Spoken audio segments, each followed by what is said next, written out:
महारानी जी, अब चिंता मत कीजिए, युवराज शीघ्र ही स्वस्थ हो जाएंगे। चंदन जल और औषधि के काढ़े से वो शीघ्र ही स्वस्थ हो जाएंगे, उनकी पीड़ा कम हो जाएगी।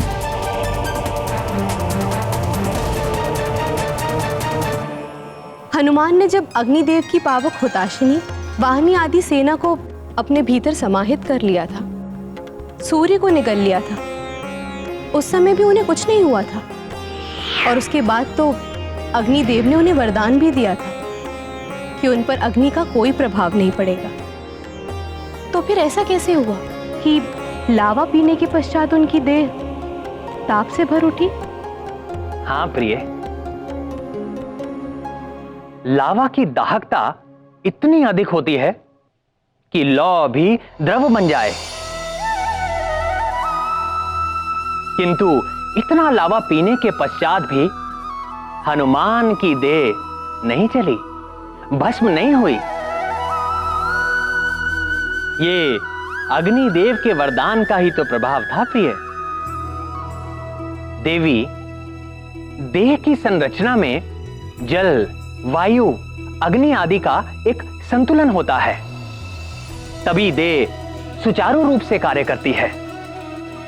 हनुमान के लावा पीने से उनकी देह में अग्नि तत्व की अधिकता हो गई और जल तत्व न्यून हो गया। इसीलिए हनुमान अस्वस्थ हो गए। आप सत्य कह रहे हैं द्वारकाधीश, आहार का देह और मन पर सीधा प्रभाव पड़ता ही है। हाँ देवी रुक्मणी, समुद्र मंथन के समय देवेश्वर महादेव ने भी विष पिया था, उनका कंठ नीला पड़ गया था। आहार का गुण धर्म यही है, जिसने खाया जैसा अन्न उसका बना वैसा मन। इसीलिए मनुष्य को आहार के योग्य पदार्थ का ही आहार करना चाहिए।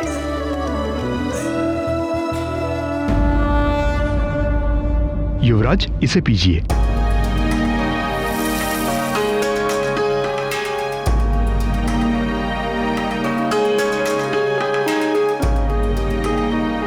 नानी, ये कैसा है? काढ़ा ऐसा ही होता है, औषधि समझ के पी लो, स्वस्थ हो जाओगे।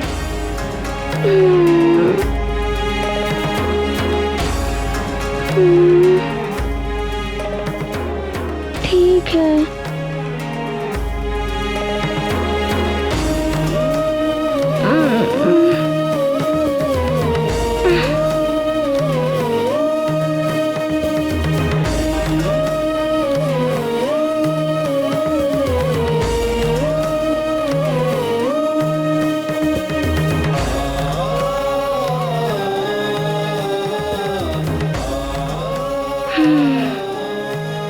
अब कैसा लग रहा है पुत्र?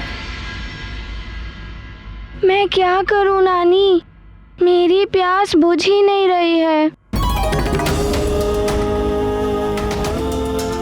शिष्य, शीघ्र जाओ, चंदन जल, पुष्प जल एवं शीतल दूध आदि लेकर आओ और युवराज हनुमान की देह पे डालो।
युवराज हनुमान, युवराज, आपको कुछ शीतलता मिली? नहीं वैद्यराज जी, अभी भी अग्नि सी कुछ जल रही है देह में।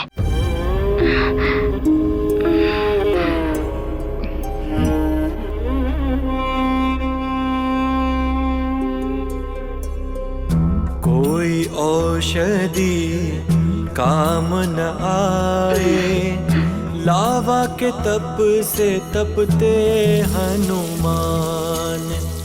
राज वैद्य करे हर उपचार, किंतु कैसे धैर्य धरे हनुमान।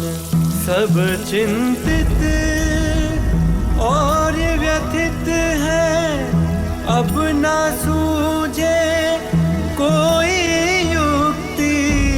प्रभु हर लो पीड़ा मेरे लाल की, मांजना करती विनती।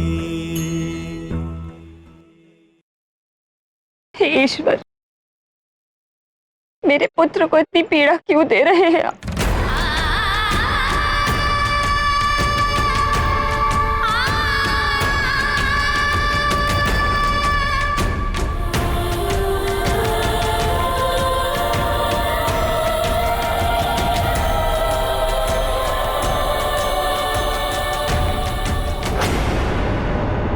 वैश्वनराय प्रतिवेदयामि यद्गृहन् संग्रो देवासु स एतां पाशनं गृह्यचदा वेद सर्वनाशं पक्केन स संभवेम।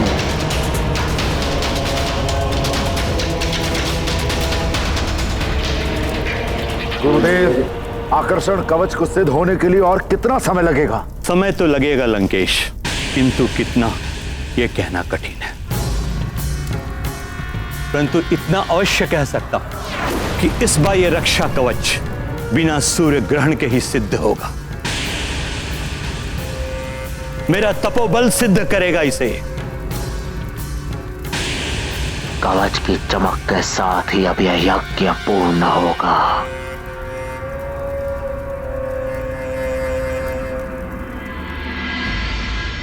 रावण की सहायता करने का अर्थ है संसार में विध्वंस और अति विनाश। देवराज, शुक्राचार्य समस्त असुरों के गुरु हैं। वे रावण के भी गुरु हैं। किंतु गुरुदेव, गुरु का कर्तव्य है अपने शिष्य को उचित मार्ग दिखाना, जबकि वे तो रावण को अधर्म के मार्ग पर ले जा रहे हैं। हाँ गुरुदेव, यदि रावण का रक्षा कवच सिद्ध हो गया तो उसकी शक्तियां कई गुना बढ़ जाएगी। सबके लिए वो अवध्य हो जाएगा। उसके आतंक से समस्त सृष्टि त्राहिमाम कर उठेगी। असुर राज करेंगे सारे संसार पर। देवराज, देवी सची, दैत्य गुरु शुक्राचार्य तो अपना गुरु धर्म निभा रहे हैं। वे देव हो, दानव हो या मानव, सबको अपने कर्म और धर्म पर ही ध्यान देना चाहिए। वैश्वनराय प्रतिवेदयामि यद्गृहन् संग्रो देवासु स एतां पाशनं गृह्यचदा वेद सर्वनाशं पक्केन स संभवेम।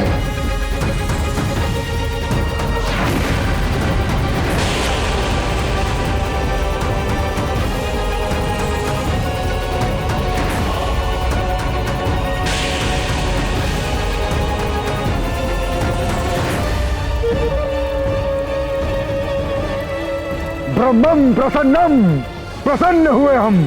गुरुदेव, आप महान हैं। आपका तपोबल कार्य कर रहा है। आकर्षण कवच का सिद्ध होना आरंभ हो गया है।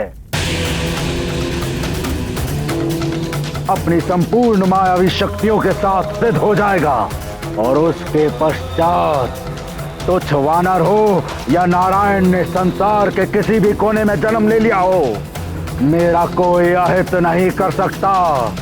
मैं अवश्य हो जाऊंगा सबसे।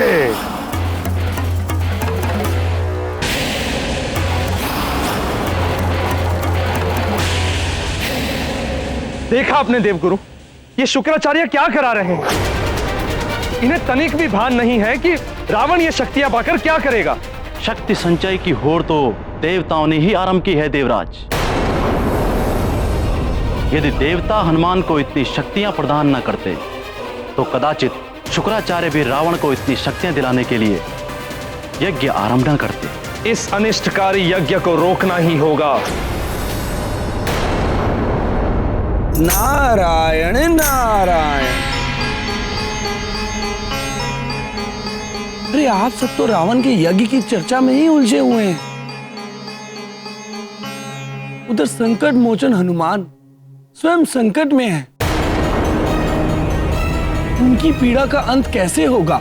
हनुमान की पीड़ा भी चिंता का विषय है देवर्षि नारद, किंतु सर्वप्रथम मुझे रावण के इस यज्ञ को रोकने के लिए कुछ तो करना होगा।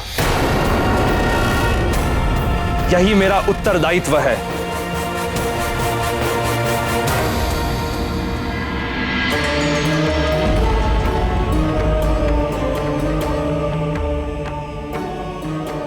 हे करुणा निधान, करुणा कीजिए मेरे पुत्र पर। मैंने तो आप सब देवताओं के द्वारा दिए गए वरदान स्वीकार कर लिए थे और ये संकल्प लिया था कि आपका महान उद्देश्य पूर्ण करने के लिए मुझसे जो भी योगदान हो सकेगा मैं दूंगी। मुझे ज्ञात है ये मार्ग बहुत कठिन है। हे प्रभु, वरदान आपने दिया है, परीक्षा भी आप ही लेंगे।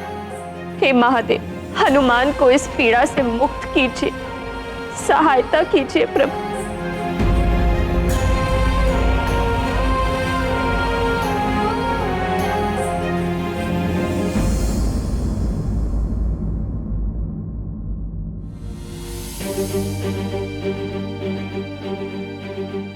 महादेव, स्वामी, मुझसे हनुमान की असीम वेदना अब और नहीं देखी जाती।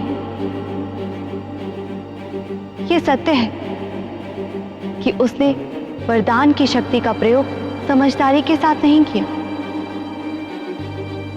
किंतु अभी उसका विकास होना है।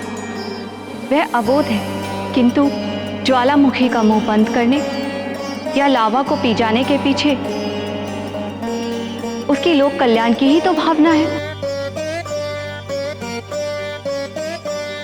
हनुमान ने लावा पीकर अपनी प्रजा को संकट से हरा है।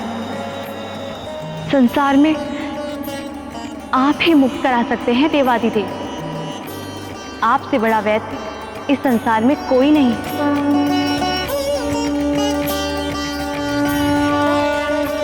मैं समझ रहा हूं आपका आशय क्या है करुणामयी देवी।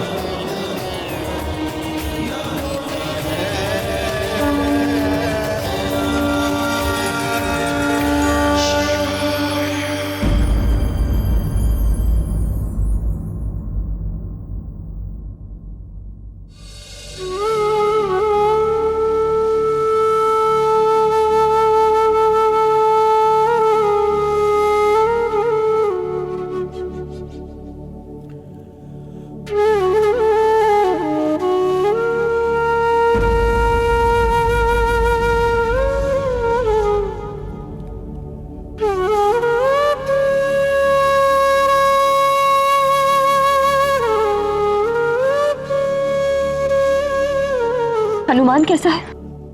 उसकी पीड़ा कुछ कम हुई या नहीं? नहीं पुत्री, राजवैद्य ने सारे उपाय करके देख लिए। जड़ी बूटियों से लेकर चंदन तक सब औषधियों का प्रयोग करके देख लिया। आसपास के अन्य वैद्यों के पास भी हनुमान के उपचार के लिए कोई औषधि नहीं है। मेरी तो समझ में ही नहीं आ रहा कि अब क्या होगा हमारे हनुमान का। सबको संकट से बचाने के लिए उसने ये सब किया, अब उस संकट मोचन को संकट से उभारने कौन आएगा?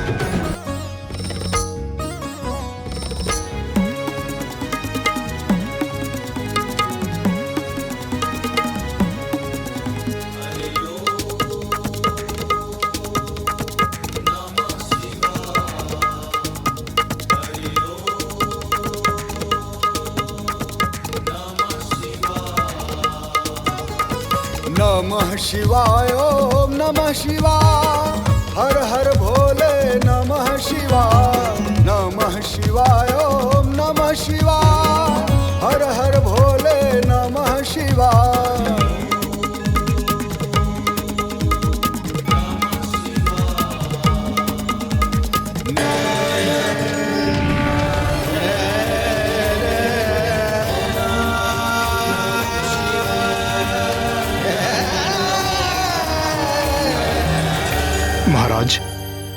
क्षमा चाहता हूं। क्या मेरा पुत्र अब स्वस्थ नहीं हो पाएगा?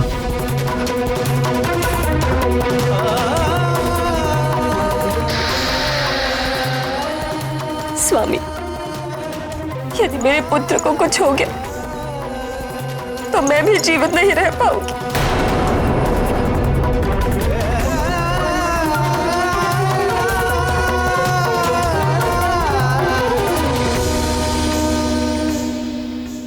माँ, मैं बार बार आपके दुख का कारण बन रहा हूँ ना, मुझे क्षमा कर दीजिए।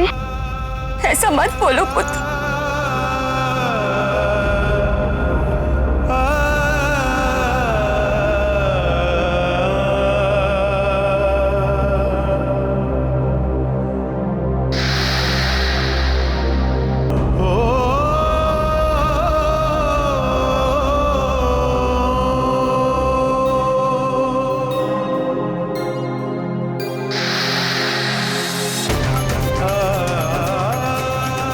अनेकों विपरीत परिस्थितियों का सामना किया मैंने।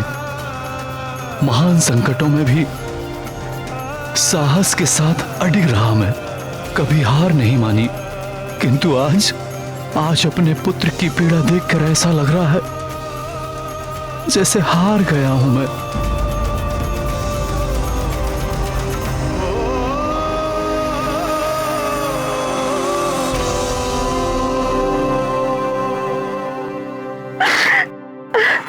हार तब तक नहीं हो सकती जब तक भगवान पे भरोसा है।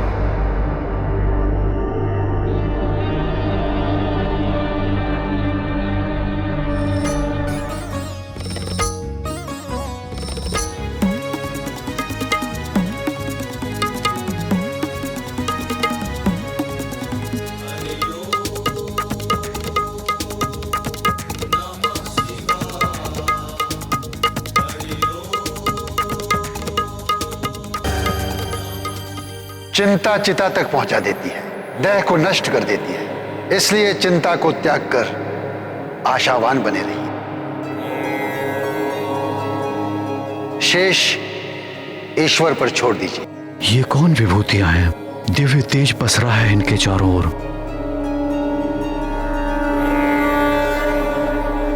कौन हो सकते हैं ये?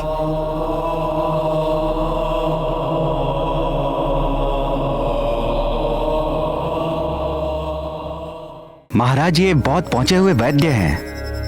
कह रहे हैं कि युवराज का उपचार कर सकते हैं।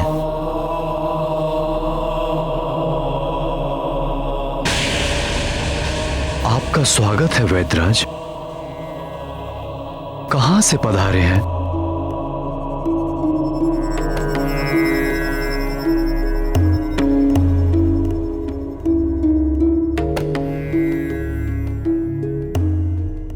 जोगी और वैद्य का ठिकाना नहीं पूछते वाले।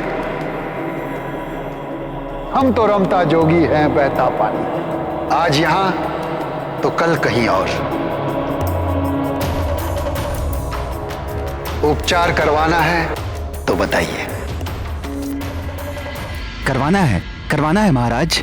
एक बार इन्हें भी युवराज का उपचार करने का अवसर देकर देख लीजिए। हाँ सेनापति, मुझे क्या आपत्ति हो सकती है भला? किंतु महाराज, वैद्यराज मुंह मांगा शुल्क लेने की बात कर रहे हैं।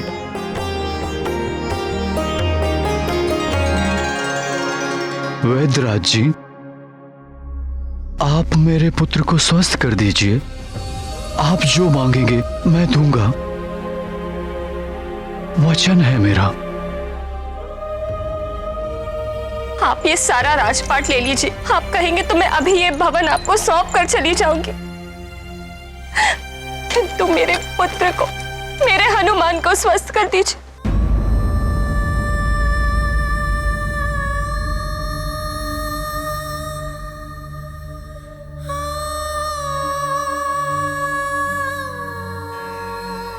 महादेव से बड़ा वैद्य और कौन हो सकता है संसार में। अब मेरे हनुमान की पीड़ा अवश्य शांत हो जाएगी। नारायण नारायण। महादेव जैसा वैद्य तो विरले ही किसी भाग्यशाली को मिलता है। धन्य हो तुम हनुमान, जो महादेव स्वयं तुम्हारी चिकित्सा के लिए पधारे हैं। आइए वैद्यराज जी।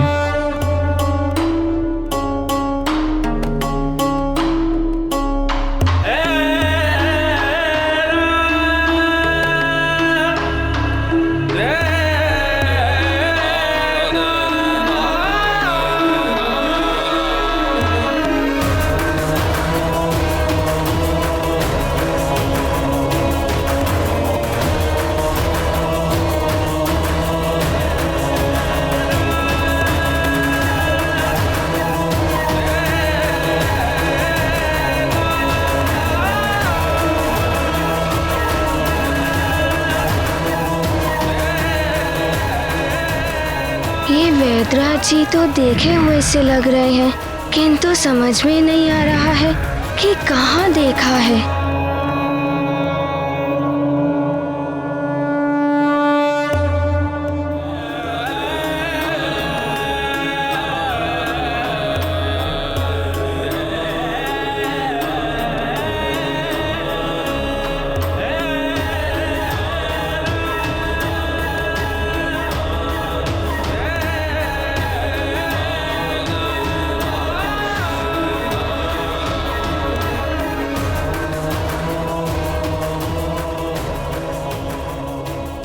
ये वैद्यराज जी तो देखे हुए से लग रहे हैं, किंतु समझ में नहीं आ रहा है कि कहाँ देखा है। लावा ही पी गए, भय नहीं लगा तुम्हें? तुम्हारे प्राण भी जा सकते थे। अब औषधि पीनी पड़ेगी तुम्हें। वैद्यराज जी, आप जैसी भी औषधि देंगे, मीठी या कड़वी, मैं पी लूंगा। मुझे इस दशा में देखकर माँ को कष्ट हो रहा है और पिताश्री भी व्याकुल हैं। उनकी व्याकुलता समाप्त कर दीजिए बस। अपने माता पिता की व्याकुलता दूर करना है। मेरी औषधि तुम्हें स्वस्थ कर देगी।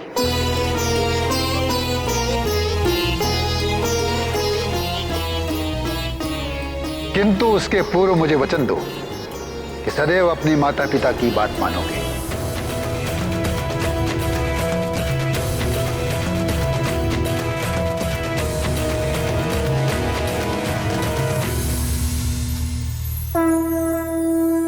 मैं वचन देता हूँ।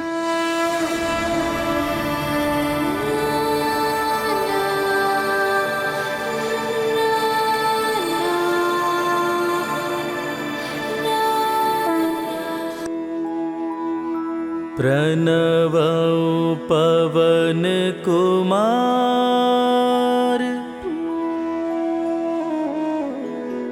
खलबन पावक ज्ञान घन जासु हृदय आगार बसहि राम सर चाप धर अतुलित बल धामम हेम शैलाभ देहम दनुजवन कृशानुम ज्ञानी नाम ग्रगण्यम।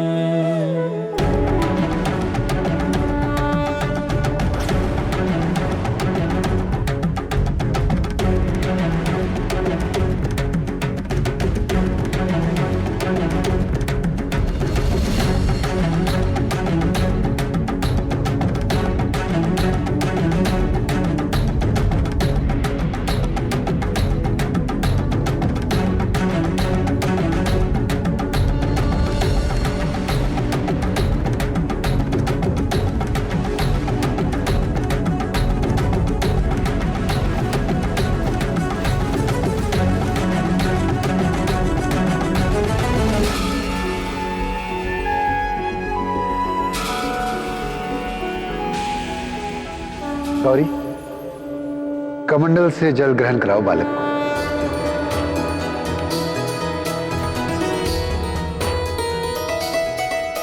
ग्रहण करो इसे।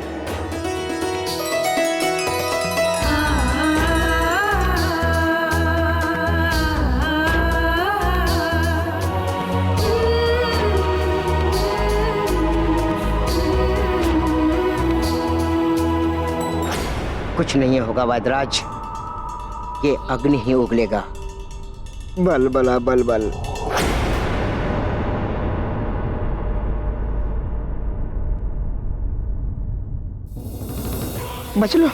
बच लो अतिबल, कहीं तुम ही न फंस जाओ।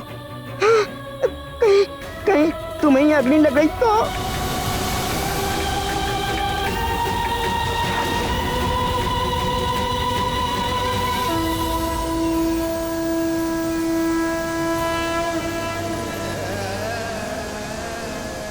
इस बार अग्नि नहीं निकली।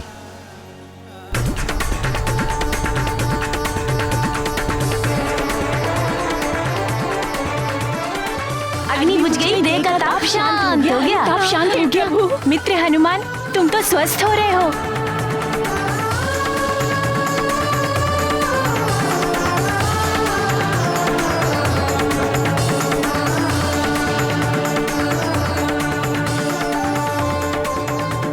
और पिलाइए ना ये मधुर जल, मैं शीघ्र ही स्वस्थ हो जाऊंगा। माँ की चिंता भी दूर हो जाएगी।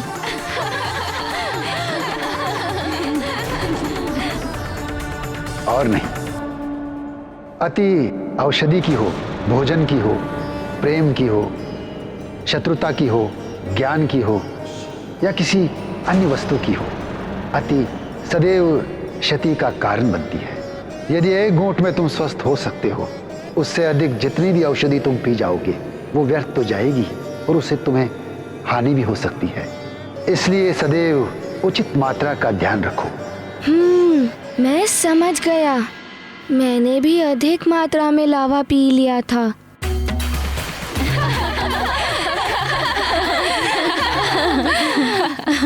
लावा कोई पीने का पदार्थ नहीं है बालक।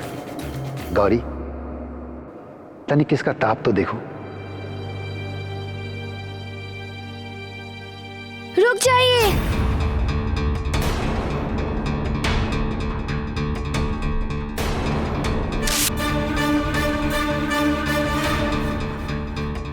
माँ ने भी मुझे छुआ था, उन्हें भी हाथ में ताप लग गया था। कहीं आपको भी? मुझे कुछ नहीं होगा बालक।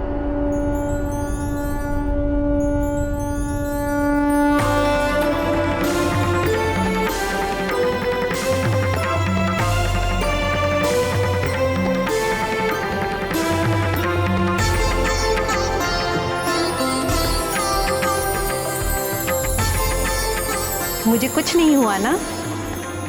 अब तुमने जो अपनी माँ को शपथ दी थी कि मुझे मत छूना, वो शपथ तोड़ दो।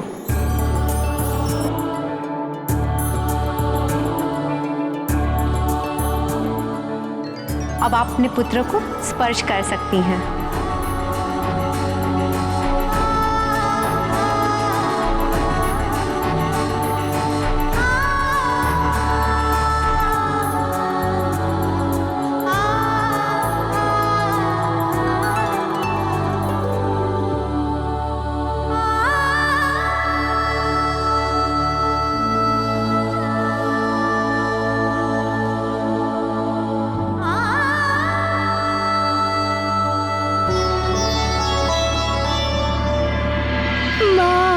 आपको कब से गले लगाना चाहता था।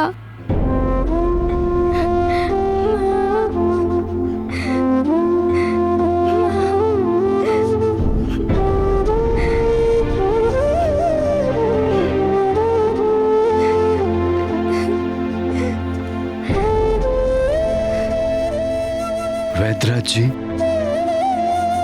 आप तो हमारे पुत्र को मृत्यु के मुख से खींच लाए हैं।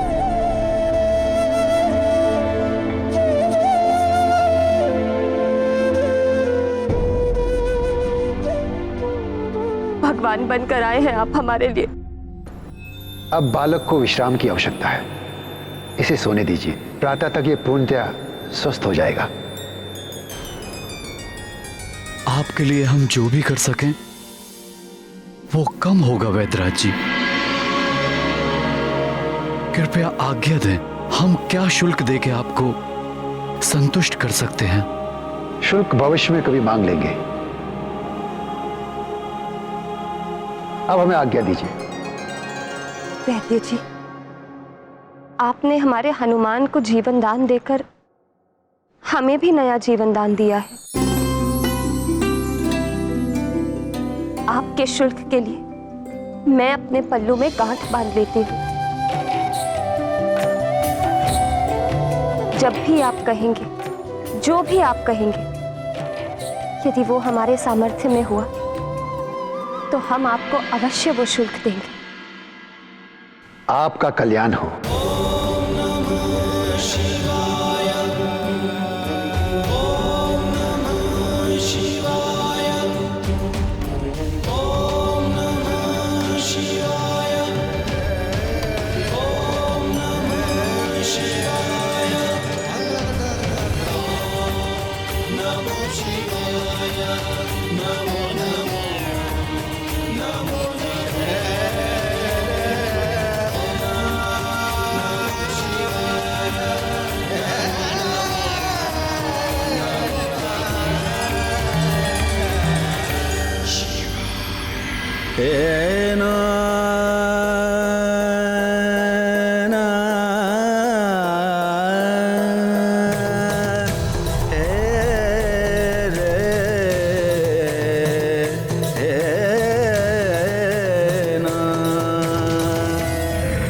नारायण नारायण, क्या दृश्य था।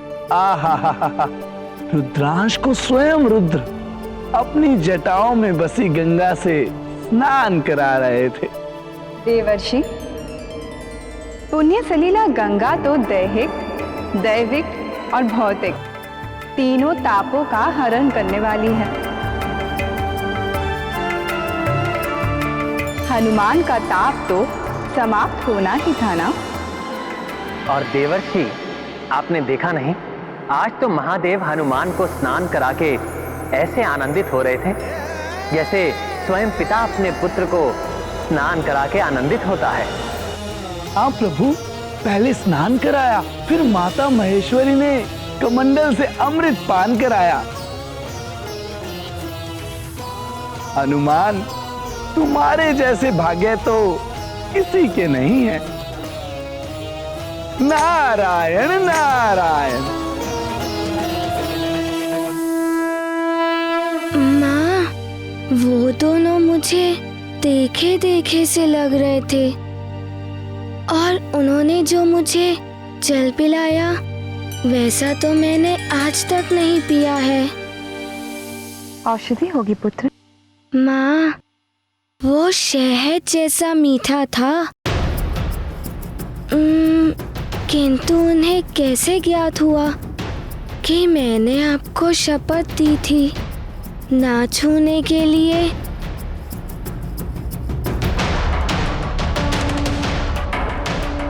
अब तुमने जो अपनी माँ को शपथ दी थी कि मुझे मत छूना, वो शपथ तोड़ दो। अब आप अपने पुत्र को स्पर्श कर सकती हैं।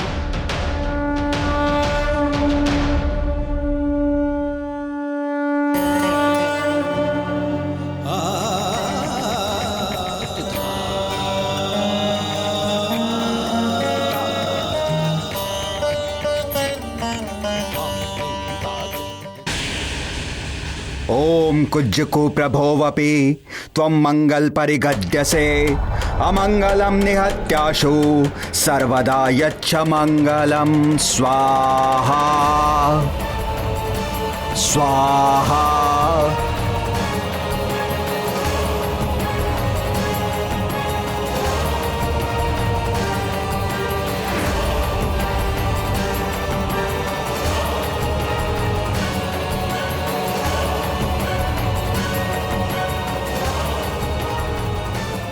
दशानन, देख रहे हो आकर्षण कवच को? मेरे तपोबल ने प्रभाव दिखाना आरंभ कर दिया है। हाँ गुरुदेव, देख रहा हूं।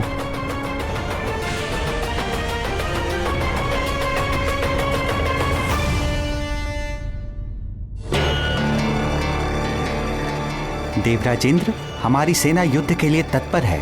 मात्र युद्ध नहीं है ये सेनापति कार्तिकेय।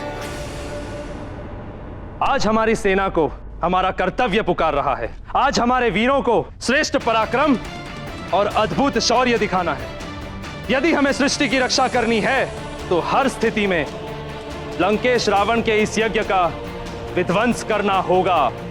यदि रावण इस यज्ञ में सफल हो गया तो ना केवल उसकी शक्तियां कई गुना बढ़ जाएगी, वरन वो हर किसी से अवध्य भी हो जाएगा, जिसके पश्चात समस्त सृष्टि असुरों के आतंक और अत्याचार से त्राहिमाम कर उठेगी। तीनों लोक पर असुरों का आतंक होगा। इसीलिए इस यज्ञ का विध्वंस होना अति आवश्यक है। जी देवराज, हमारी सेना किसी भी कठिन चुनौती से निपटने के लिए तत्पर है। केवल आपके आदेश की प्रतीक्षा है देवराजेंद्र। प्रणाम महाराज। प्रजाजनों, आपको ये जान के प्रसन्नता होगी कि आपके युवराज हनुमान सकुशल हैं। उनका ताप अब पूर्णतः शांत हो चुका है।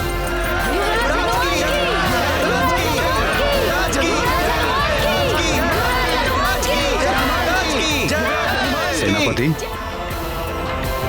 इन वैदराज को तो कभी देखा ही नहीं अपने नगर में। पता नहीं कहां से आए थे। हाँ महाराज, हमें आग्रह करना चाहिए कि वे हमारे नगर में ही बस जाएं। प्रणाम महाराज।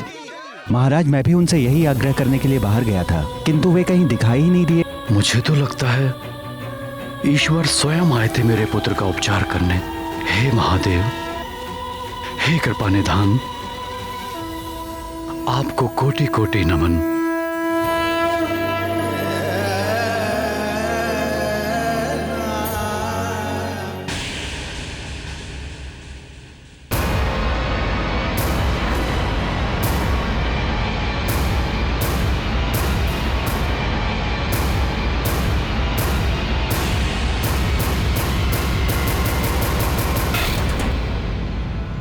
देवराज, आपका वाहन और आपका सारथी मातली आपकी सेवा में प्रस्तुत है।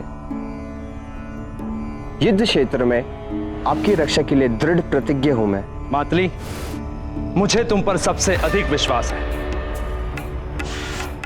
तुम एक श्रेष्ठ सारथी तो हो ही, मेरे हित चिंतक भी हो। धर्मनिष्ठा और विश्वसनीयता में भी तुम श्रेष्ठ हो। आज युद्ध में हमारी ही विजय होगी। कुछ नहीं दिखाई दे रहा।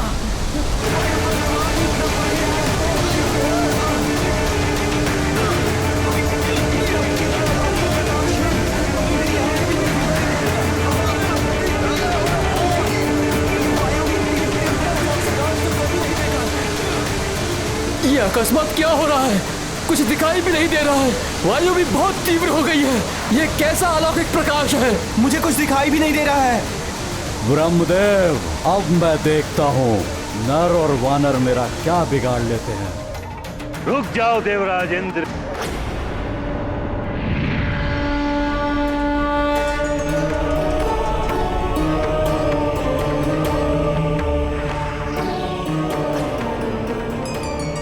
प्रणाम परमपिता ब्रह्मदेव। किंतु आप मुझे रावण का यज्ञ विध्वंस करने से क्यों रोक रहे हैं? देवराज, वो प्रयास करना ही व्यर्थ है जिसका असफल हो जाना निश्चित है। पराजय तो मिलेगी ही, हास्य के पात्र भी बनेंगे आप। रावण ने घोर तपस्या करके मुझसे वर मांगा था कि देवताओं से अवध्य रहेंगे, और मेरा वरदान कभी निष्फल नहीं होता। मात्र नर एवं वानर ही उनका वध कर सकते हैं। नर रूप में विष्णुदेव एवं वानर रूप में रुद्रांश का जन्म हो चुका है। मुझे तो यह सब ज्ञात है परमपिता, किंतु यदि रावण का यज्ञ सफल हो गया, उसका रक्षा कवच सिद्ध हो गया, तो वो नर और वानर के लिए भी अवध्य हो जाएगा। विधि के विधान को कोई नहीं बदल सकता। समय तो अपना कार्य करेगा ही। मेरा आपसे परामर्श ही नहीं आदेश भी है कि आप रावण के हवन में विघ्न डालने का प्रयत्न भी ना करें। किंतु ब्रह्मदेव, देवराज, परमपिता ब्रह्मदेव उचित ही कह रहे हैं। लंका पर आक्रमण करने से आपको कोई लाभ नहीं होगा।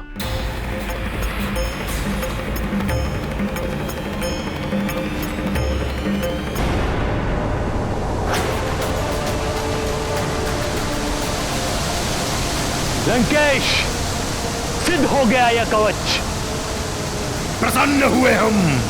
गुरुदेव, आप महान हैं। प्रसन्न कर दिया आपने दशानन को।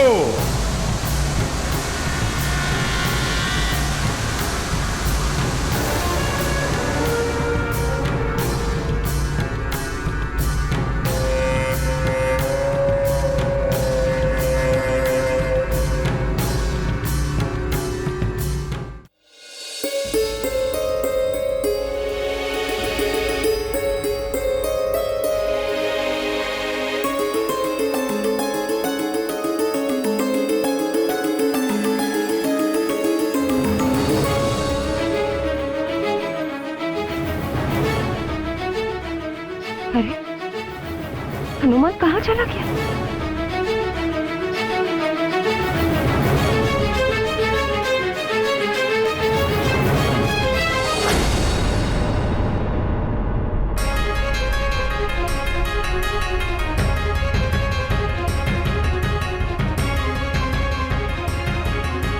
यदि तुमने कुछ अनुचित या बुरा कार्य किया, एक लाल माला इस खूंटी पर लटका दी जाएगी। तो तुम समझ गए पुत्र कि तुम्हारा ज्वालामुखी को अप्राकृतिक रूप से रोकना अनुचित था।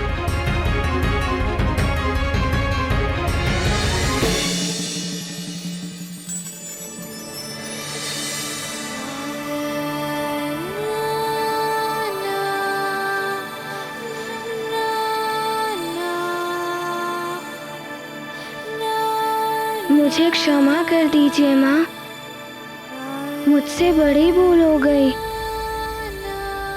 ये देखिए माँ, मैंने भूल स्वीकार करने वाली लाल माला खूंटी पर टांग दी है।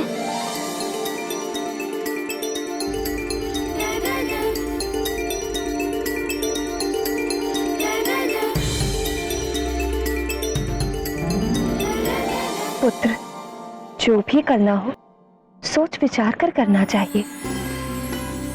ज्वालामुखी का फूटना प्राकृतिक प्रक्रिया है। प्रकृति के कार्य में हस्तक्षेप करने से संकट उत्पन्न होते हैं। किंतु तुमने तो बिना विचार किए उसके प्रवाह को रोकने का प्रयास किया। वो मेरी भूल थी माँ।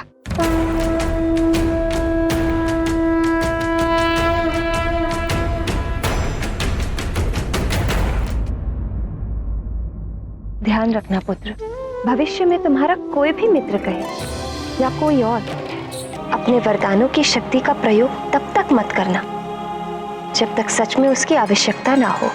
किंतु माँ, मुझे कैसे ज्ञात होगा कि अपनी शक्ति का प्रयोग करने की आवश्यकता है भी या नहीं?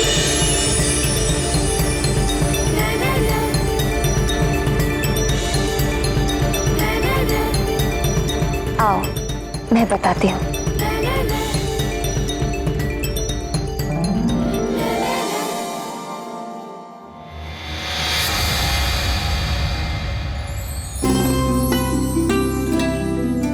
हनुमान, ये शाक देख रहे हो पुत्र, इसे चाकू से ही काटा जाना चाहिए, ना कि तलवार से। अर्थात शाक की आवश्यकता चाकू से पूरी होती है, ना कि तलवार से।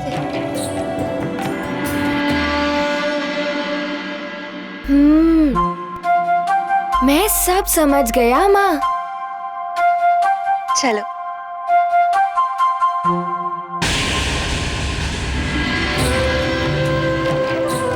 ये चूल्हा देख रहे हो पुत्र, इसमें उतनी ही आंच रखी जाती है जितने में भोजन पक जाए।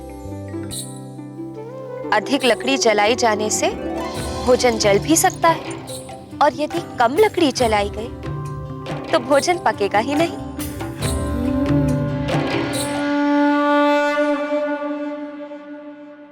मैं समझ गया माँ। भिन्न भिन्न परिस्थिति में भिन्न भिन्न प्रकार की आवश्यकता होती है।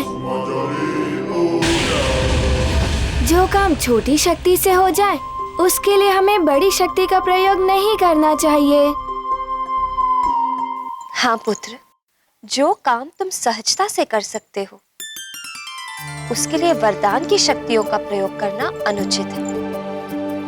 यदि किसी के प्राण संकट में हो या कोई दुर्घटना घटने वाली हो या प्रजाजन संकट में पड़ गए हो, तब तुम अपनी वरदान की शक्ति का प्रयोग करो, और वो भी उसके परिणाम के विषय में सोच विचार करके पूर्ण समझदारी के साथ।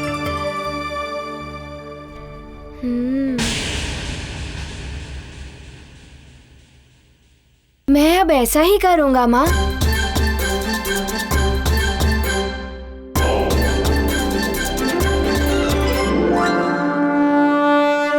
बलबला बलबल, सोच विचार करोगे हनुमान।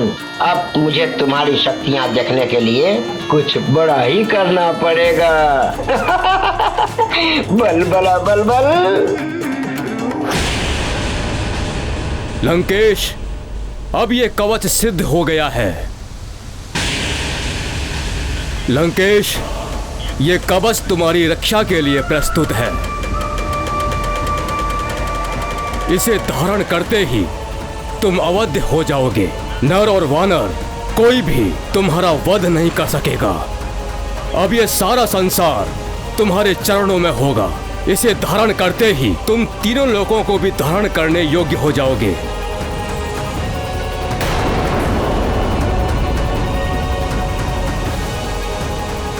धारण करो इसे लंकेश।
विष्णु,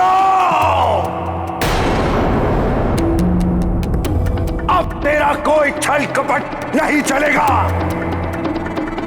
चाहे तूने इस धरती के किसी भी कोने में जन्म ले लिया हो,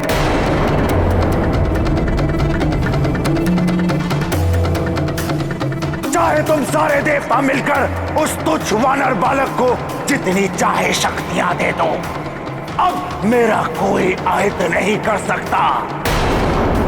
मैं अजय हूं, अपराजय हूं, अवध्य हूं मैं। मुझे कोई परास्त नहीं कर सकता। सुना तूने विष्णु?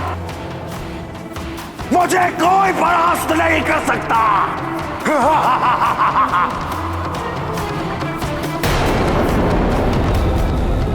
अब मैं निकलूंगा अपने रक्षा कवच के साथ परिभ्रमण करने के लिए। दशानन रावण की जय, दशानन रावण की जय, लंकेश रावण की जय।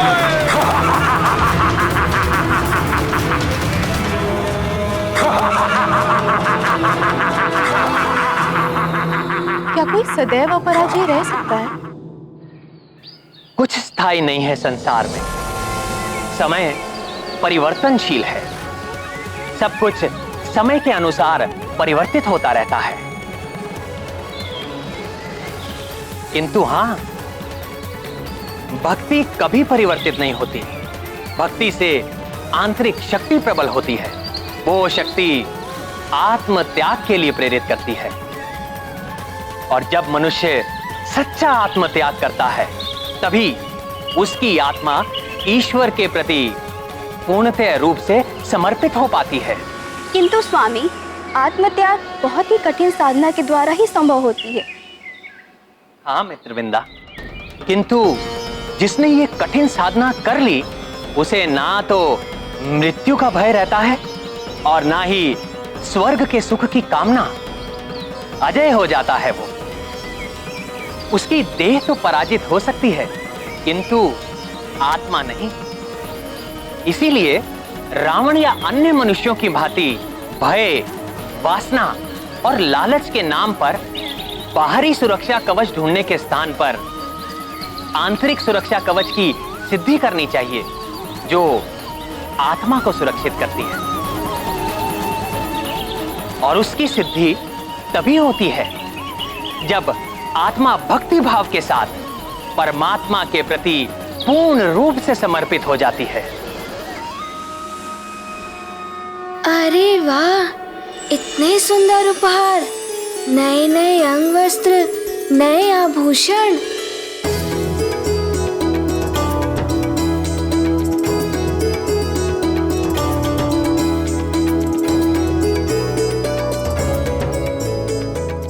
अरे वाह, कितना सुंदर है ये और कितना चमक रहा है, बिल्कुल दर्पण के भांति।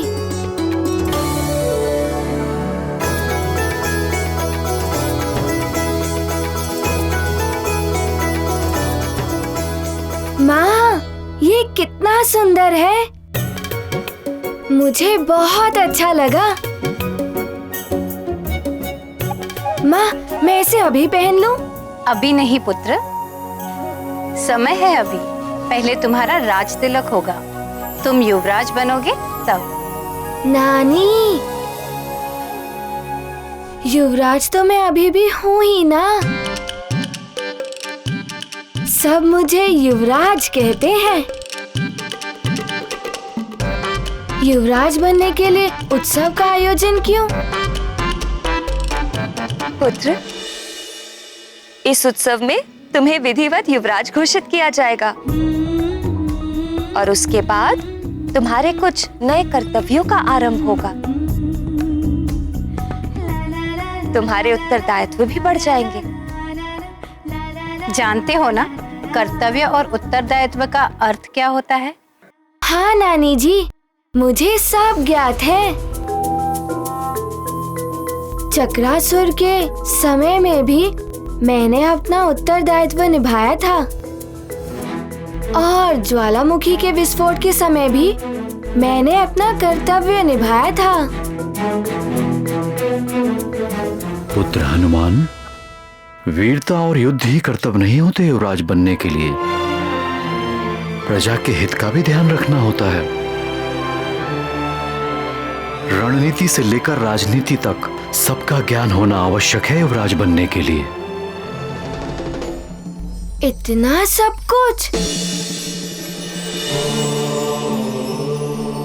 हाँ पुत्र, कृषि का प्रबंध, उद्योग और व्यापार की व्यवस्था, संगीत, साहित्य, कला, नाट्य का प्रबंधन, यही नहीं धर्म, कर्म और यज्ञ, ये सब कुछ तुम्हें सीखना और समझना होगा पुत्र।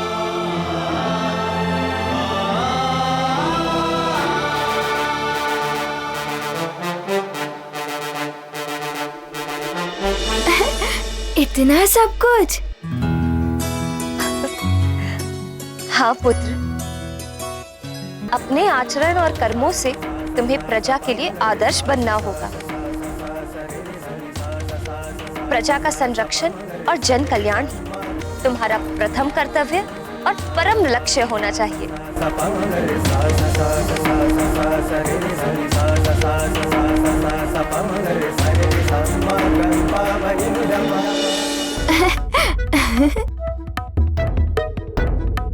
पिताश्री, मेरे राज तिलक के लिए इतने नए नए आभूषण।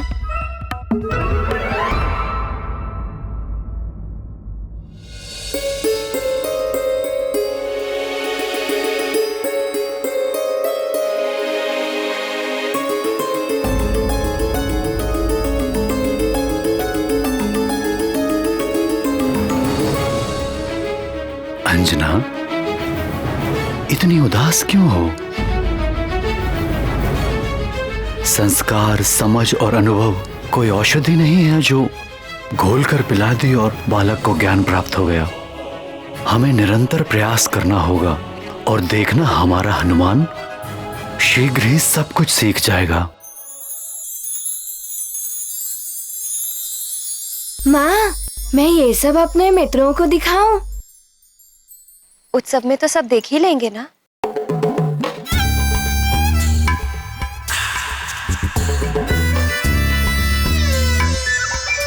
पुत्र,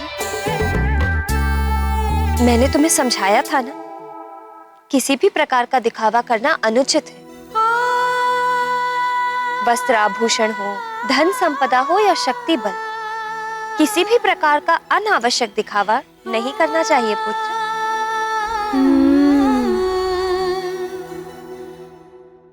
मैं सब समझ गया माँ,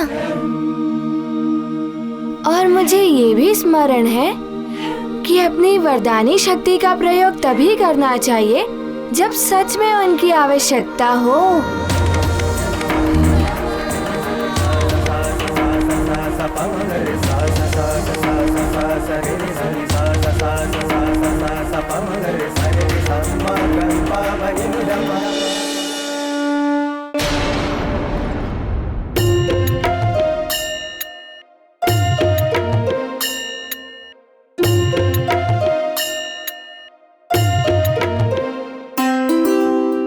कितना श्रृंगार करोगी उर्वशी? होना तो वही है जो नित्य होता है। हम नित्य करेंगे, देवराज इंद्र कुछ प्रशंसा के बोल बोलेंगे, बस। रंभा, आज उर्वशी देवराज इंद्र को अपने सौंदर्य और नृत्य से मंत्र मुक्त करने वाली है। देवियों, देवराज इंद्र ने सूचना भिजवाई है कि आज दरबार में होने वाला नृत्य स्थगित किया जाता है।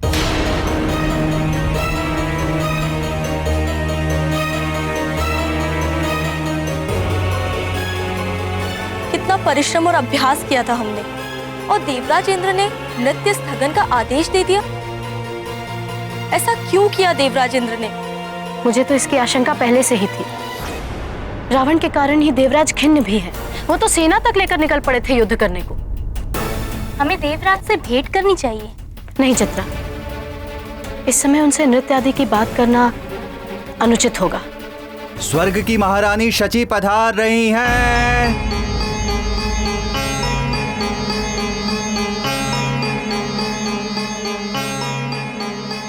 महारानी, प्रणाम महारानी। आप एकाएक यहाँ रंगशाला में? हाँ, तुम सबके लिए एक सुखद समाचार है। तुम्हारी परम सखी के जीवन में आज सुनहरा अवसर आया है।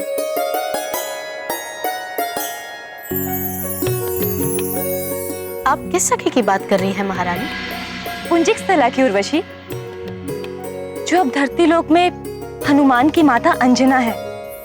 आज अंजना के पुत्र हनुमान को अल्पायु में ही युवराज के पद पर सुशोभित किया जा रहा है। अच्छा, आज तो सचमुच ही पुंजिक स्थला अर्थात अंजना के जीवन का सबसे सुखद दिन है। हाँ उर्वशी, बड़ा ही चमत्कारी और दिव्य बालक है वो, और अंजना भी संसार की श्रेष्ठ माताओं की गणना में आ चुकी है।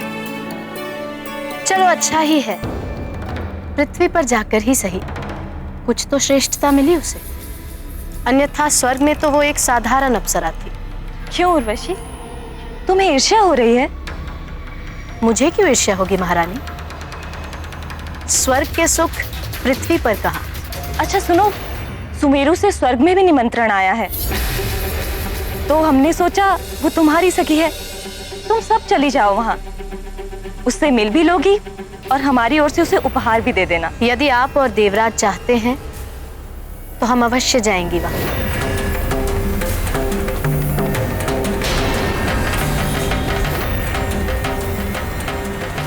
महाबली उद्भट योद्धा पंपासर नरेश पधार रहे हैं।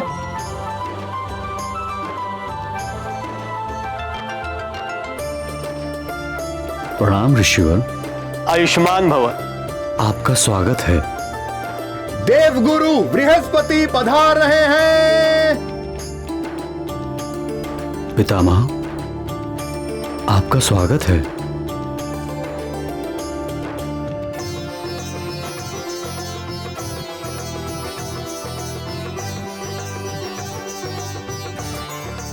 देवियों, आपका स्वागत है। कदाचित आप सब स्वर्गलोक से पधारी हैं। हाँ महाराज केसरी, मैं उर्वशी, ये चित्रा और ये रंभा, देवराज इंद्र और देवी शची इंद्रानी की ओर से हम स्वर्ग लोक से आपके पुत्र हनुमान को आशीर्वाद देने आए हैं। आसन ग्रहण कीजिए।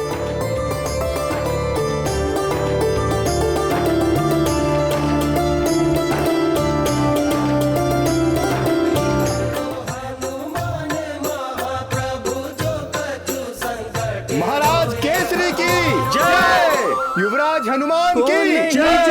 युवराज हनुमान की जय। युवराज हनुमान की जय। अंजनी पुत्र हनुमान जी की जय। पवन पुत्र हनुमान की जय। पवन पुत्र हनुमान की जय। पवन पुत्र हनुमान की जय।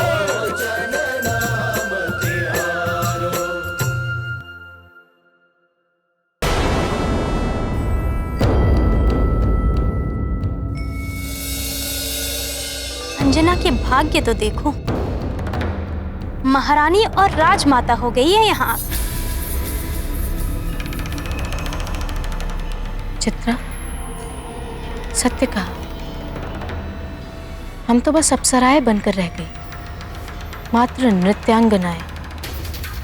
और ये यहाँ राजमाता बनकर सबका सम्मान पा रही।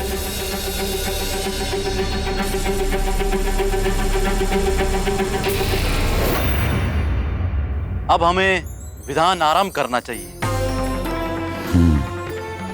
अब युवराज अभिषेक का विधिवत श्री गणेश करते हैं। श्री गणेश?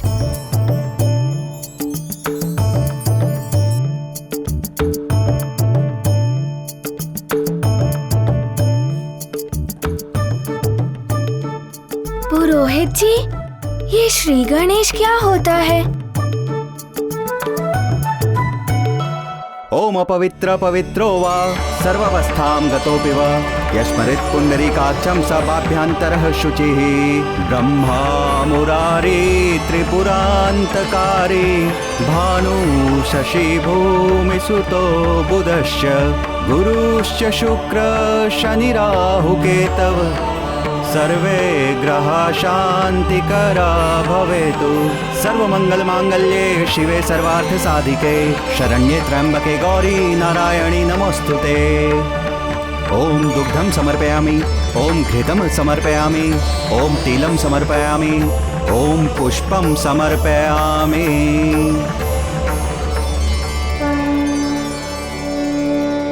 युवराज हनुमान की जय। केसरी नंदन युवराज की जय। अंजनी पुत्र युवराज की जय। केसरी नंदन युवराज की जय। हनुमान जी की जय। युवराज हनुमान जी की जय। युवराज हनुमान जी की जय। पवन पुत्र हनुमान की जय। अब हनुमान युवराज पद की शपथ ग्रहण करेंगे। हनुमान पुत्र, राजपुरोहित जी जो तुम्हें कहे तुम्हें वही दोहराना है। मैं समझ गया माँ।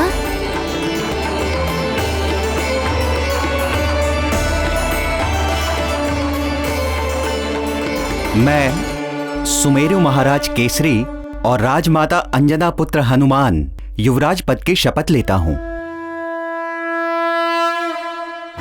मैं सुमेरु महाराज केसरी और राजमाता अंजना पुत्र हनुमान युवराज पद की शपथ लेता हूँ। मैं प्रतिज्ञा लेता हूँ अपने पद की मर्यादा और गरिमा का ध्यान रखूंगा। मैं ये प्रतिज्ञा लेता हूँ कि अपने पद की मर्यादा और गरिमा का ध्यान रखूंगा। युवराज हनुमान की जय। युवराज हनुमान की जय। केसरी नंदन युवराज की जय। अंजना पुत्र युवराज की जय। हनुमान जी की जय। युवराज हनुमान जी की जय। युवराज हनुमान जी की जय।